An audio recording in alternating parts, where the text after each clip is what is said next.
Badrodin menamatkan pendidikan di Akademi Kepolisian pada 1982 sebagai lulusan terbaik. Tercatat pernah menduduki jabatan di 4 Kapolda, yakni di Sumatera Utara, Jawa Timur, Banten, dan Sulawesi Tengah.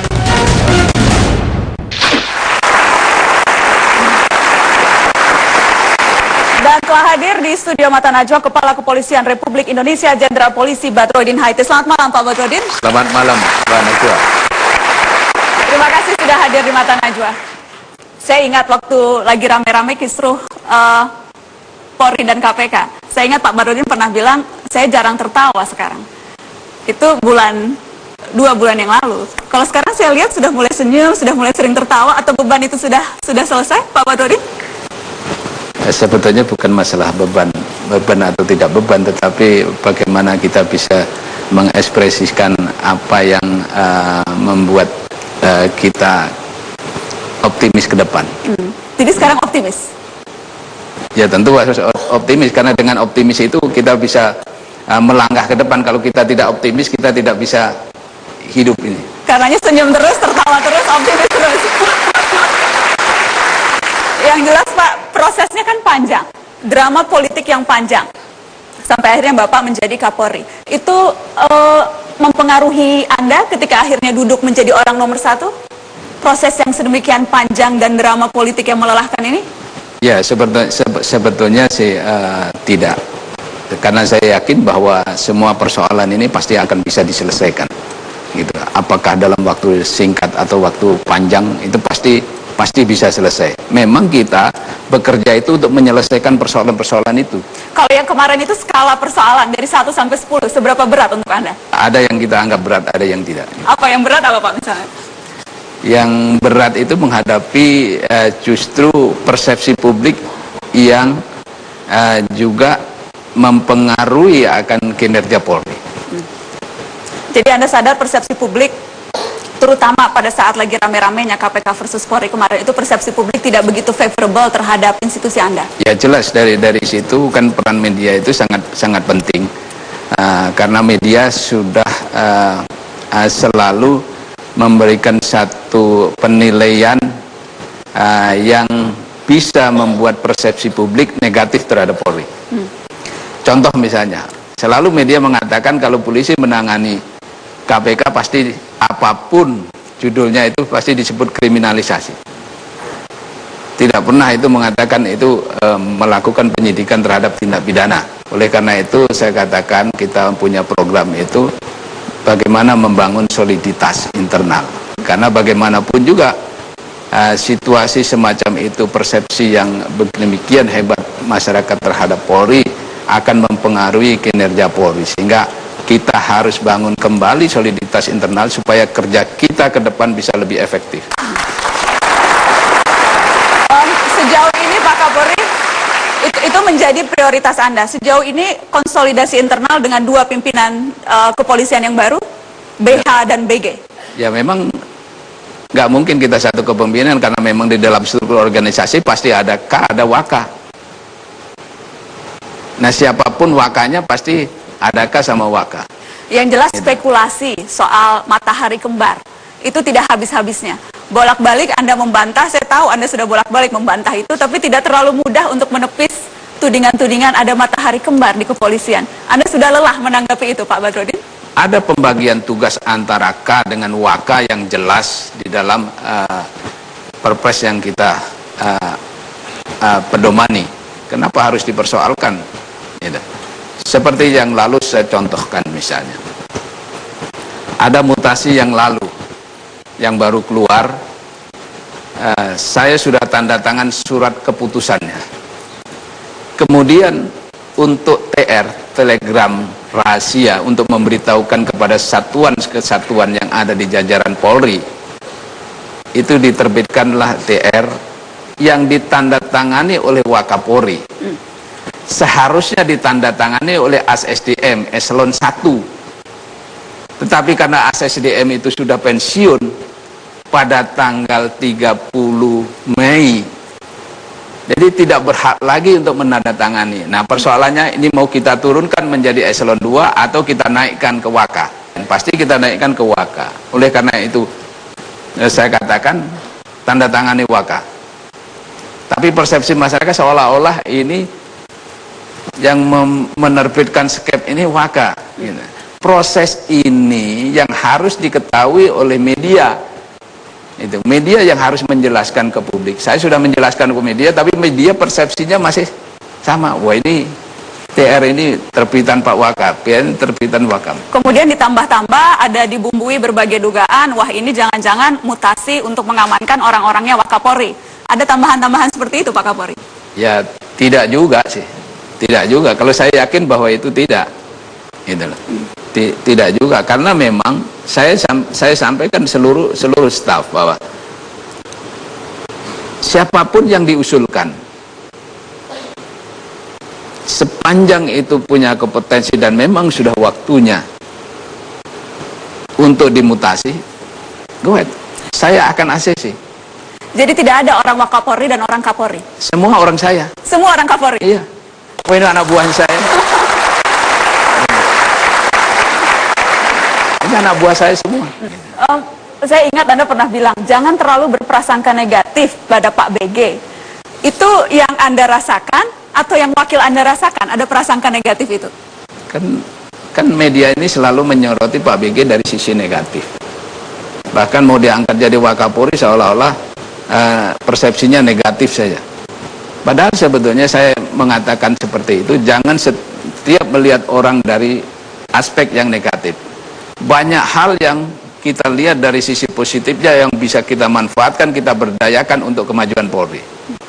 Dan itu yang Anda rasakan sudah dilakukan, paling tidak sejak diangkat menjadi orang nomor 2? Ya.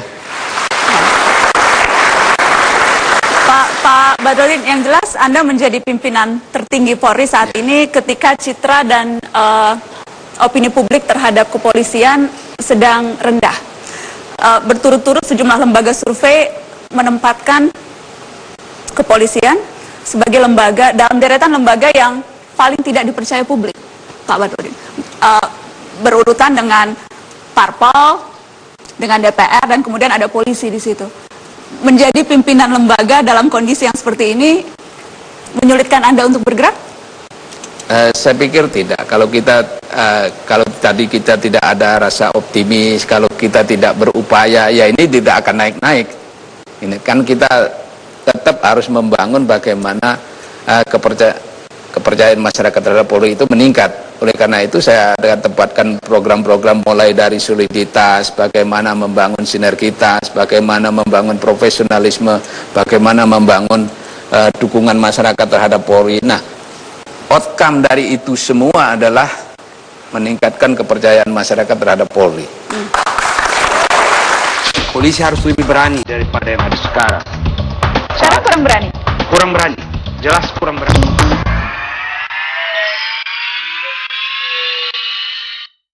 Dipersembahkan oleh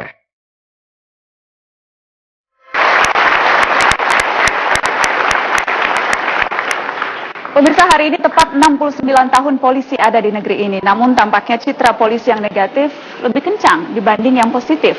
Oknum aparat di lapangan kerap kali mematenkan persepsi publik bahwa polisi dekat dengan suap, pemeras, dan korupsi. Maka bersih-bersih polisi dari korupsi harus mulai dari mana?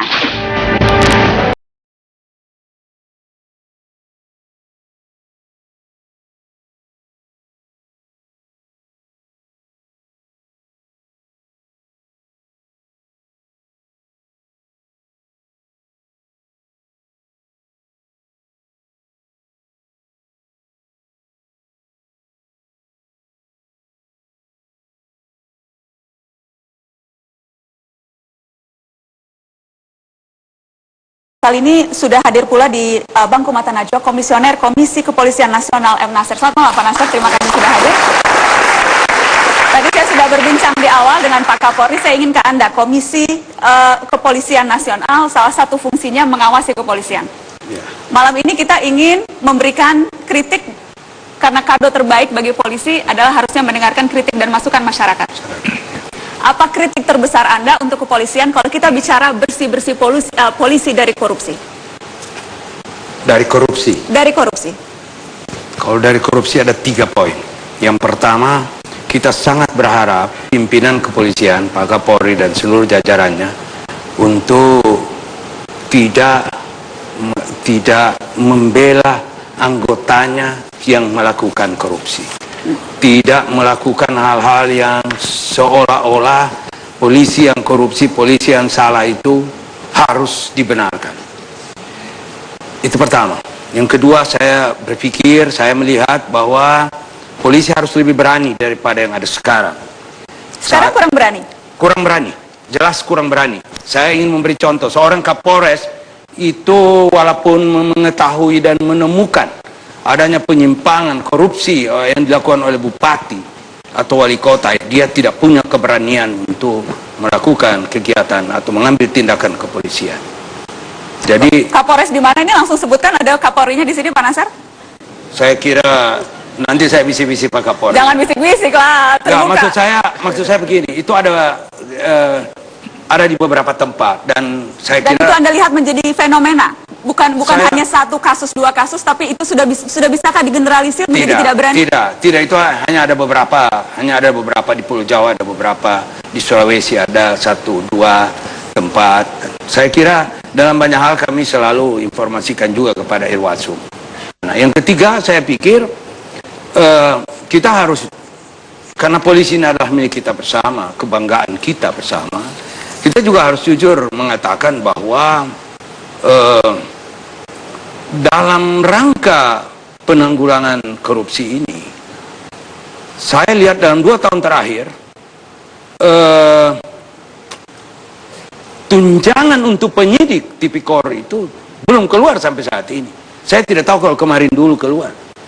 Minggu lalu saya tahu itu belum keluar. Dan itu berakibat? Ya, penyidik itu kan dia manusia biasa. Dia hidup hanya dengan 5,5 juta atau 7,5 juta, 9 juta dengan remunerasi yang dia peroleh. Dibandingkan dengan misalnya instansi lain yang juga melakukan upaya penanggulangan korupsi yang kemudian punya 30 juta, punya 40 juta, itu kan sebetulnya negara memperlakukan tidak adil. Itu kalau kemudian konteksnya bagaimana menangani kasus korupsi. Ya. Kalau kita bicara tentang bagaimana PR korupsi internal, saya ingin tunjukkan ke Anda Pak Kapolri, survei Litbang Harian Kompas, PR terbesar bagi Kapolri. 45,8% mengatakan PR terbesar bagi Kapolri baru membersihkan institusi Polri dari tindak korupsi. Kita lihat Pak, 45,8%.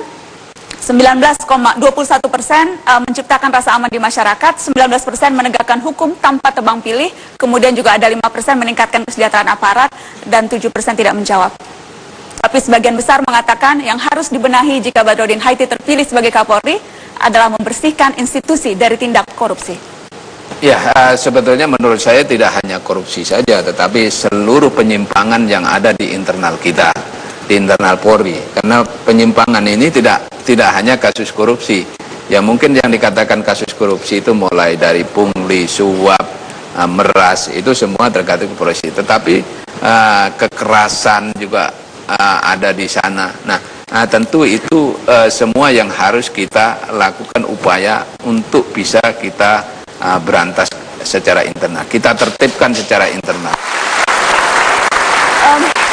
Saya ingin ke Ketua Presidium Indonesian Police Watch IPW, ada Bang Neta Espane. Bang Neta, kita mau polisi yang anti suap, kita mau polisi yang tidak suka memeras. Bagaimana menciptakan itu? Perlu ada satu pengawasan yang ekstra dari Pak Kapolri saya kira ya, untuk memperhatikan benar-benar pengadaan di Polri, karena potensi korupsi anggaran kepolisian itu lebih besar di sana ketimbang dana-dana yang lain. Nah, ini belum tersentuh. Ada BPKP, tapi kita melihat ya cenderung ecek-ecek ininya ya, auditnya cenderung ecek-ecek, sehingga proyek yang sama selalu berulang penggunaan anggaran yang tidak tepat. Nah, jadi anggaran Polri sebenarnya dalam 10 tahun terakhir atau 15 tahun terakhir sejak terpisah dari TNI itu naik lebih dari 1000%. Memang 60 atau 70% untuk gaji.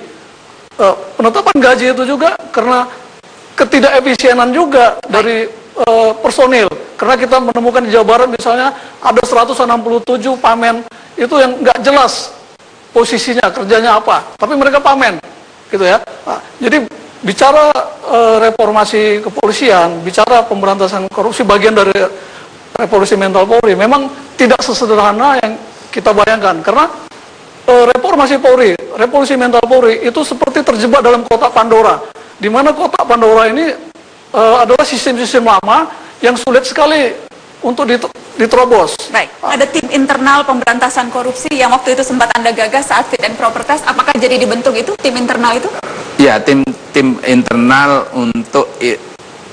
tim internal itu adalah dalam upaya fokusnya pada pencegahan, bukan pemberantasan. Tim internal anti korupsi, bukan tim internal pemberantasan tim korupsi. internal anti korupsi. Nah, Sudah ya, dibentuk itu Pak, tim internal anti sudah korupsi? itu dipimpin Pak Irwasum ini. Apa persisnya Pak? Ya. Tugas tim internal anti korupsi di kepolisian ini apa persisnya tugasnya? Ya, nanti tugasnya itu mulai dari kalau misalnya anggota Polri punya bisnis, tim ini akan menilai apakah bisnis ini akan ada konflik kepentingan dengan pelaksanaan tugas Polri. Okay. Kalau ada konflik kepentingan dengan pelaksanaan tugas Polri, tentu akan direkomendasikan silahkan ganti bisnis lain. Baik. Itu salah satunya. Salah satunya. Pak Kapolri, tapi seringkali yang masyarakat ini kita bicara dalam tataran yang bagaimana mengubah sistem, bagaimana menciptakan sistem yang ideal. Tataran masyarakat seringkali yang mereka bersentuhan dengan polisi di lapangan, Pak. Apakah kemudian pada saat ditilang menghindar dengan membayar dan lain-lain. Kita lihat cuplikan ada beberapa yang dikumpulkan di media sosial dan saya ingin minta tanggapan langsung Pak Kapolri. Cuplikan-cuplikan video polisi berikut ini.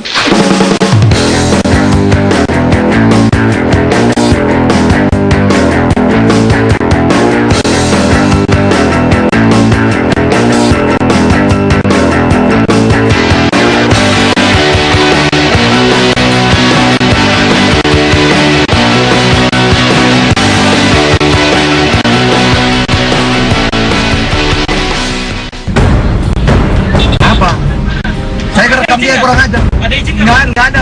Saya pengawas. Nggak ada yang diizin. Ada izin nggak, Pak? Bapak ada izin dari kepolisian nggak, Bapak? Nggak ada. Saya mau ngerekam dia karena dia bahaya sekali tadi. Saya kerekam ini nih, nomor ini. Silakan, Bapak ada izin nggak? Nggak ada.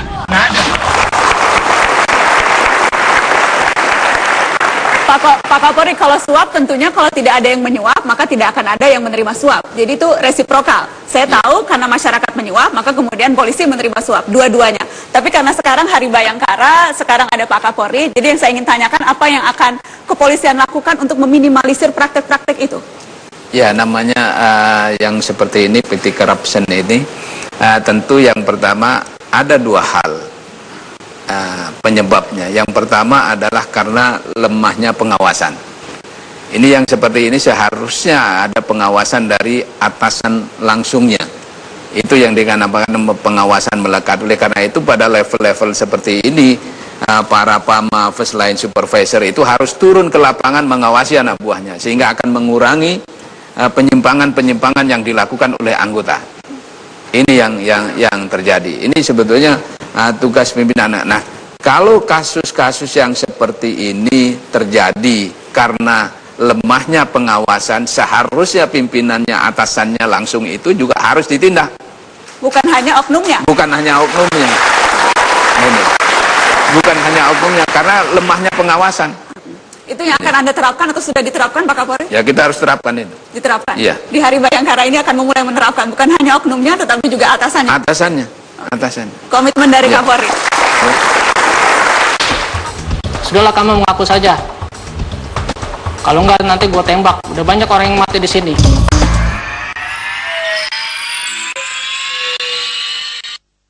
Dipersembahkan oleh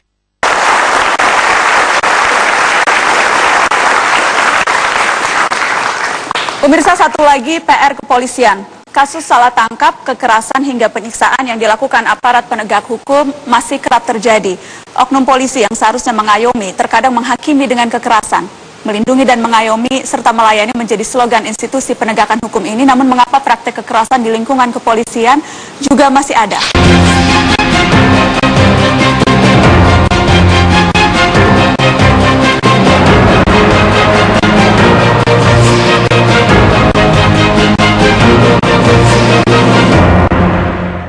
hadir di meja Mata Najwa, mereka yang pernah bersinggungan dengan polisi. Saya akan perkenalkan, ada Ismail.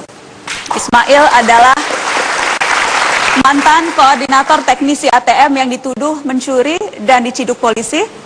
Serta yang di samping kiri saya adalah Ibu Sriah.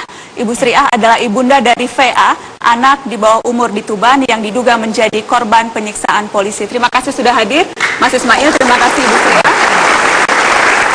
Hari ini di hari jadi kepolisian ke-69 ada Pak Kapolri yang akan mendengarkan langsung apa yang terjadi pada Ismail dan apa yang menimpa keluarga Ibu Sriah. Pak Kapolri akan mendengarkan dan saya minta Anda untuk bercerita, Ismail. Apa yang terjadi pada Anda? Pada tanggal 27 Juli 2014, perusahaan mengaku bahwa uang sebesar kurang lebih 200 juta hilang. Pada saat itu diadakanlah audit internal, semua divisi dimintakan pertanyaan, termasuk saya sebagai koordinator. Pada saat itu saya memang mengakui bahwa saya memang pernah ke sana sebagai konsumen untuk mengambil uang gajian saya. Pada saat di sana juga banyak konsumen yang sedang mengantri. Di mana ini persisnya, Mas Ismail? Di ATM Tarumanegara Ciputat. Tarumanegara Ciputat. Dekat rumah saya. Sebagai koordinator saya spontanitas, refleks, karena saya mengetahui bahwa program tersebut bisa dihandle dengan cara mereset ATM. Maka dari itu saya mencoba memperbaiki dengan izin dulu kepada nasabah yang sedang mengantri bahwa saya ingin mencoba memperbaiki.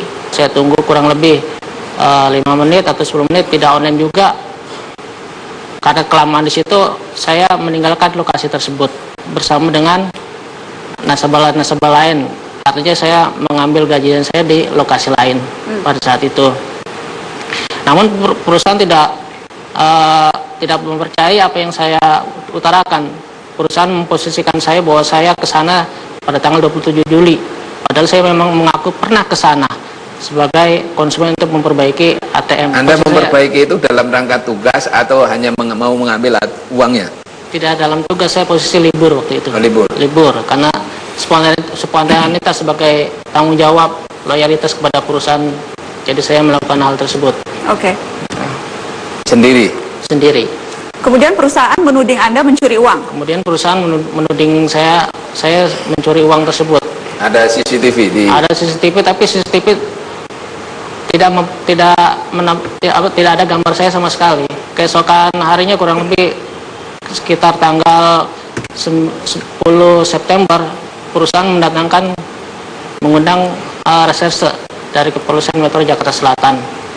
Di sana saya diundang tanpa dipanggil dengan surat resmi sebagai saksi untuk diinterogasi. Anda dipanggil di mana ini? Di kantor. Di kantor. Dan di kantor sudah ada reserse? Sudah ada reserse 2 orang di situ. Oke, kemudian apa yang terjadi? Kemudian di situ saya memaksa supaya saya mengakui perbuatan untuk mencuri tersebut. Ya, saya katakan berkali-kali bahwa saya tidak mencuri uang sepeser pun.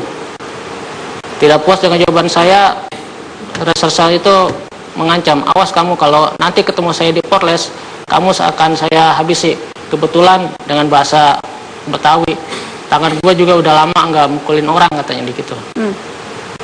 Selesai itu, besoknya saya mengadu ke LBH Jakarta ditemani dengan paman saya. Beberapa minggu kemudian datang surat panggilan resmi dari Polres Metro Jakarta Selatan pada hari Senin tanggal 3 November.